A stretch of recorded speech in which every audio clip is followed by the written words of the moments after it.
અમદાવાદમાં ધૂળેટીની ઉજવણીમાં ફાયર બ્રિગેડે નિયમ તોડ્યા. થલતેજમાં હેબતપુર રેલવે સ્ટેશન પાસેનો એક વિડીયો વાયરલ થયો છે. જય અંબે ક્રિકેટ ગ્રાઉન્ડમાં નિયમ નેવે મૂકી ધૂળેટીની ઉજવણી કરવામાં આવી.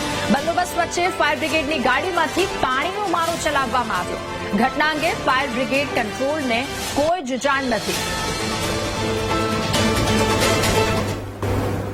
हाँ एक्चुअली हमें बुलाई थी, हमें पे કરીને बुलाई थी કારણ કે અમારા રેન્ડના સેટઅપ બંધ થઈ ગયો હતો. હવે થયું કેવું હતું કે અમારા રેન્ડના સેટઅપ હતો એ 3 વાર તૂટી ગયો હતો. અમે ફાયર બ્રિગેડની હેલ્પથી લીધું હતું. એમાં કરાયું હતું કે અમે થોડું ઘણું પાણી નાખી દીધું. એટલે એમાં 20,000 ટાંકીની કેપેસિટી હતી, એમાંથી 5,000 ટાંકીનું 5,000 લીટરનું પાણી વપરાયેલું હતું. પછી અમે રવાના કરી નાખ્યું. અમે આયોજન આ રંગારંગ 1.0 માં પણ થયેલું છે. આ રંગારંગ 1.2 અમે 2.0 કરી. એમાં ગરમીનો પ્રભાવ થોડોક વધ્યો, એના લીધે અમે થોડીક ફાયર બ્રિગેડ જોડેથી મદદ લીધી કે અમને હેલ્પ કરો અને ક્રાઉડને ઠંડક કરો થોડા. તો રેઇન ડાન્સ માટે આયોજકોએ ફાયર બ્રિગેડની ગાડી બોલાવી હતી, જેને લઈને સવાલ કે જવાબદારોની સામે અહીંયા યોગ્ય કાર્યવાહી કરવામાં આવશે. ફાયર વિભાગની ગાડીમાંથી પાણીનો મારો ચલાવવામાં આવ્યો હતો અને ત્યારે સવાલ કે શું ફાયર વિભાગની ગાડીનો પર્સનલ ઉપયોગ આવી રીતે કરી શકાય, અને એ પણ મોજ શોખ માટે. ફાયર વિભાગની ગાડીનો રેઇન ડાન્સ માટે ઉપયોગ શા માટે કરવામાં આવ્યો અને હવે તેને લઈને કોઈ કાર્યવાહી કે કેમ?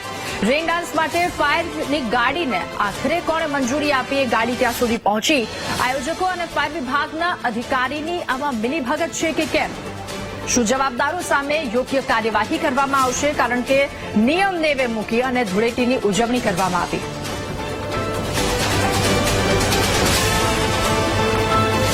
અને વધુ માહિતી મેળવીશું. સંવાદદાતા દર્શન રાવલ આપણી સાથે ફોનલાઈન પર જોડાયા છે. દર્શન, નિયમ નેવે મૂકી ફાયરની ગાડીમાંથી લોકો પર પાણીનો મારો ચલાવવામાં આવ્યો. જી રાધા, જે પ્રકારના વિડીયો વાયરલ થયા છે, વિડીયોમાં સ્પષ્ટપણે દેખાય છે કે ફાયર બ્રિગેડની ગાડી ઉભી છે, તેના ઉપર 4 જેટલા વ્યક્તિઓ છે અને જે ફાયર બ્રિગેડની ગાડી ઉપર જે મોનિટરિંગ કહેવાય છે, જે પાણીનો મારો ચલાવવામાં આવે છે, તે ચાલુ રાખીને ગ્રાઉન્ડની અંદર પાણી ફેંકવામાં આવે છે અને તે ગ્રાઉન્ડની અંદર લગભગ 4,000 જેટલી વ્યક્તિઓ હાજર છે, જે રેન ડાન્સનો મજા માણી રહી છે. તે પણ ફાયર બ્રિગેડની ગાડીમાંથી. સામાન્ય રીતે જે પ્રકારનો નિયમ છે કે ફાયર બ્રિગેડની ગાડીનો ઉપયોગ આગની ઘટનામાં થાય અથવા તો કોઈ બંદોબસ્તમાં થાય કે જ્યાં જરૂર હોય ત્યાં, પણ આ પ્રકારે ઉપયોગ કરવો તે નિયમ વિરુદ્ધ છે. અને જે પ્રકારે માહિતી મળી રહી છે તે પ્રકારે, અને સાથે જ મેં સ્થળ ઉપર જાતે વિઝિટ કરી, ત્યાં આયોજકોએ પણ કબૂલાત કરી છે કે તેઓએ ફાયર બ્રિગેડ બોલાવી હતી અને ત્યાં રેન ડાન્સનું તેમનું જે આયોજન હતું તે ખોરવાયું અને માટે તેમણે આ ગાડી બોલાવીને તેનો ઉપયોગ કર્યો, પાણીનો છંટકાવ કર્યો, જેથી કરીને પબ્લિક કોઈ હંગામો ન કરે.